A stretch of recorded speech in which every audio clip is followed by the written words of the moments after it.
Vamos ahora a conocer dos términos que todos hemos oído, pero quizá no lo sepamos del todo. Blockchain y cloud, términos del que todo el mundo habla, solo unos pocos dicen comprender y menos entender y pocos dominar.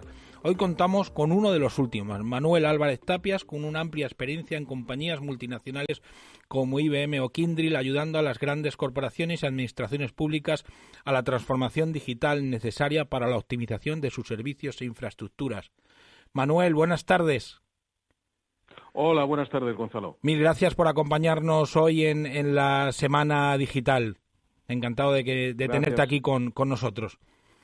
Danos para empezar una definición corta de qué es el término blockchain, más allá de la mera traducción de cadena de bloques. Bueno, pues blockchain lo que trata es cada vez que se produzca una transacción, bien sea financiera o bien sea de intercambio de cualquier tipo de activo, llevarlo registrado, ¿no? Y hacer un registro de esa transacción desde el origen del activo hasta la finalización del activo, ¿no? Una de las características del blockchain, y por eso se llama cadena de bloques, es que cada transacción es un bloque y se va encadenando una tras otra, ¿no? Imaginaros un producto alimenticio o un producto agrícola, ¿no? Que al final se termina de vender en un mercado. Cada vez que se mueve ese producto desde que es cultivo hasta que llega al consumidor final, se genera una transacción en cada uno de esos movimientos y se van encadenando. La característica del blockchain es que no se pueden borrar esas transacciones, ¿no? Es decir, si alguien en una transacción se equivoca, no se borra la transacción. Lo que se hace es, se añade una transacción corrigiendo la anterior. De esa forma se puede hacer una trazabilidad de ese activo desde el inicio hasta el final de su vida, sabiendo por qué sitios ha pasado, qué errores ha tenido y qué errores no ha tenido, ¿no? Con lo cual la transparencia es total de la tecnología. Lo importante del blockchain es que va orientado a que los negocios funcionen mejor, porque cuanto más exacta sea la información y más rápido sea la información, el negocio llega a mejor término. Sí, por eso, hay que entender. Sí, por eso la denominación de cadena de bloques, ¿no? Porque no se va actualizando el siguiente con el anterior, sino que todos permanecen. Todos permanecen en la vida del activo, de tal manera de que tengo un activo en el cual puedo hacer un seguimiento desde principio a fin y tengo una trazabilidad de todo lo que ha pasado. Y puedo ir añadiéndole toda la información que necesite, ¿vale? En cada paso se va añadiendo una información. Información de muy diferentes tipos. Es decir, si estoy hablando de alimentación, incluso puedo poner si tiene que ir en un contenedor refrigerado a una determinada presión. Cada vez que se mueve ese contenedor puedo medir eso y lo voy añadiendo como registro, ¿vale? Otra de las características del blockchain es que me permite tener lo que se llama contratos inteligentes. Estos contratos inteligentes, en realidad, en lo que consiste es que puedo automatizar una serie de funciones en función de dónde se me encuentre este activo en cada momento, ¿no?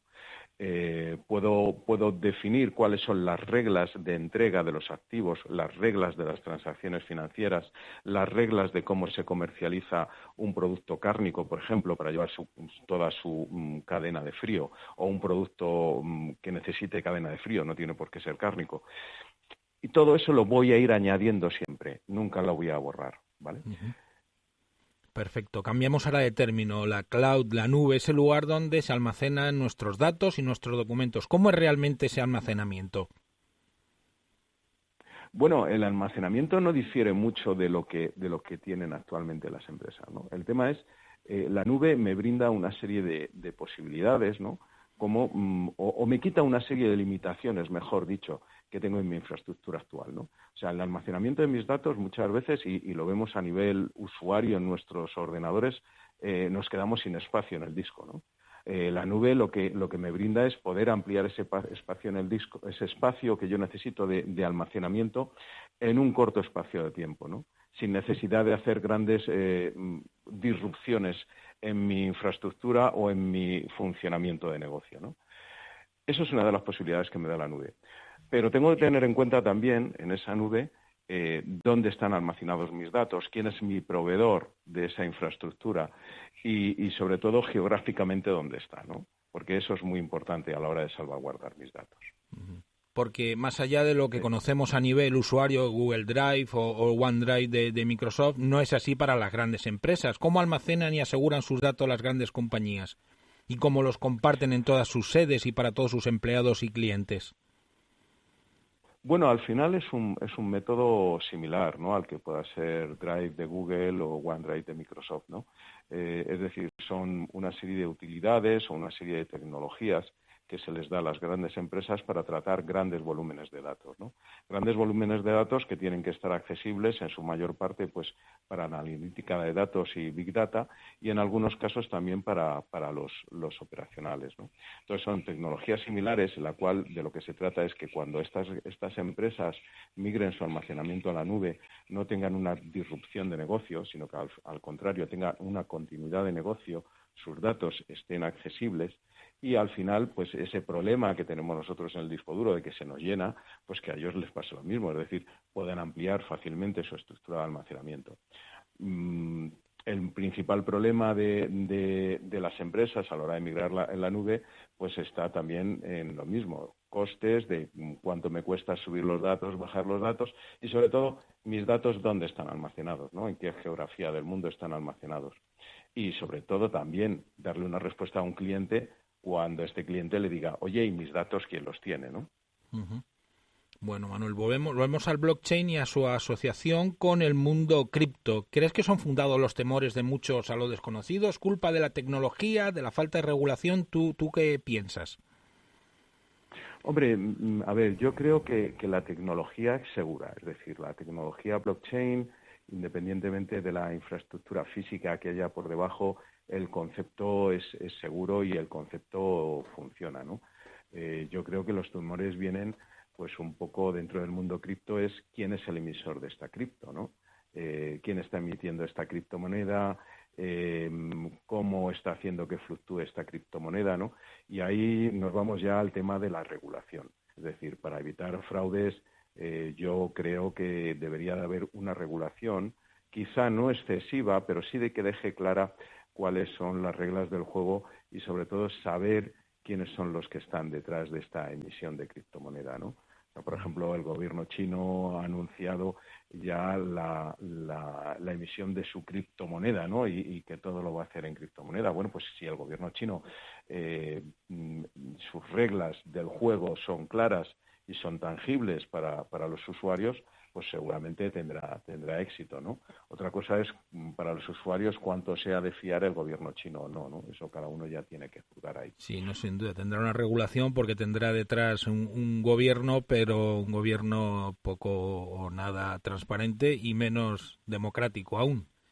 Bueno, Efectivamente. sí. La transparencia es precisamente el fundamento del blockchain, ¿no? Blockchain sale como una plataforma, una tecnología, cuanto más transparente mejor para todos los asociados a esa red, ¿no? de intercambio de información, ¿no? Sí. Se conozcan o no se conozcan, pero lo que tiene que estar es transparente la información y tienen que ser muy claras las reglas, ¿no? Sí.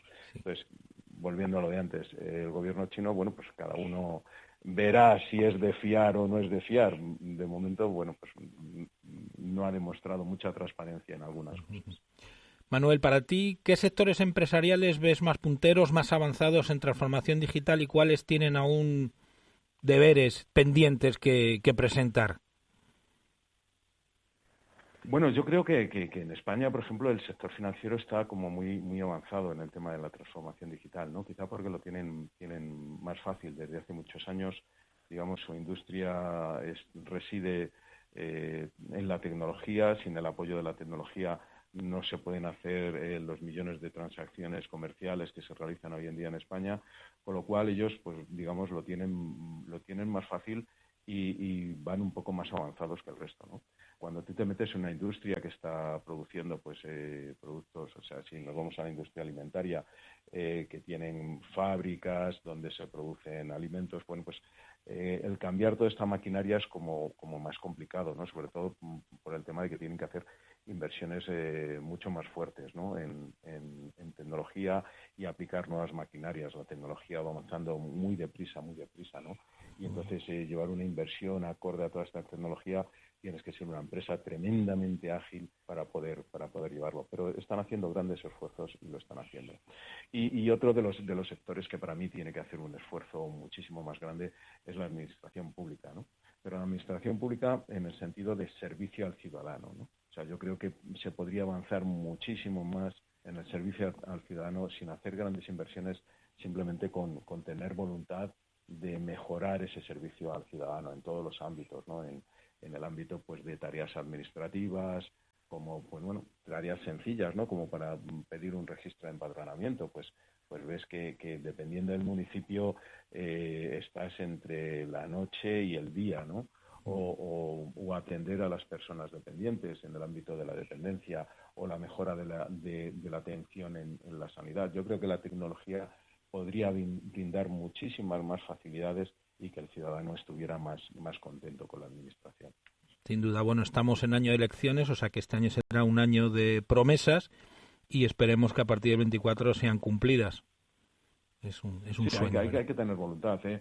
Muchas veces no es cuestión de costes ni de sobrecostes, es cuestión de voluntad de hacerlo, tanto por parte de digamos, dentro de la administración tienes, o por lo menos lo que yo he vivido, ¿no? Tienes como dos capas, la capa del político, que es la persona que cada elección se renueva y ocupa el cargo, y la capa del funcionario que está ahí y que tiene que aguantar a todos los que están viniendo, ¿no?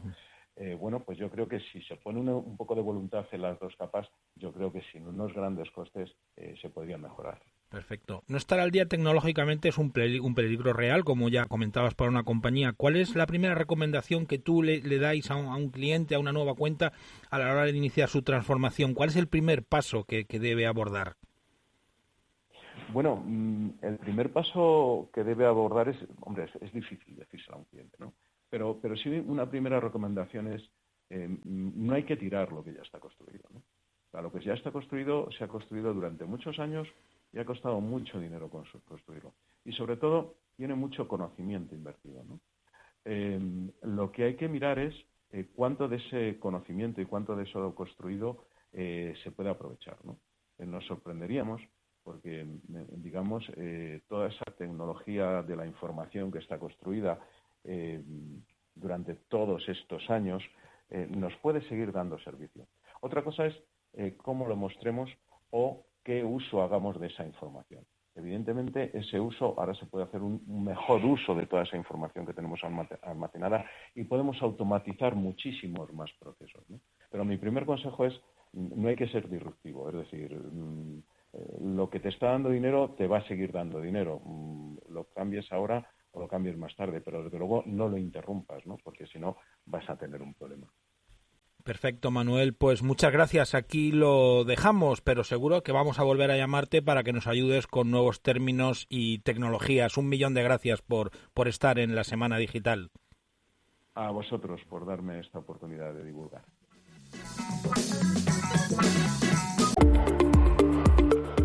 Vamos ahora a conocer dos términos que todos hemos oído, pero quizá no lo sepamos del todo. Blockchain y cloud. Términos del que todo el mundo habla, solo unos pocos dicen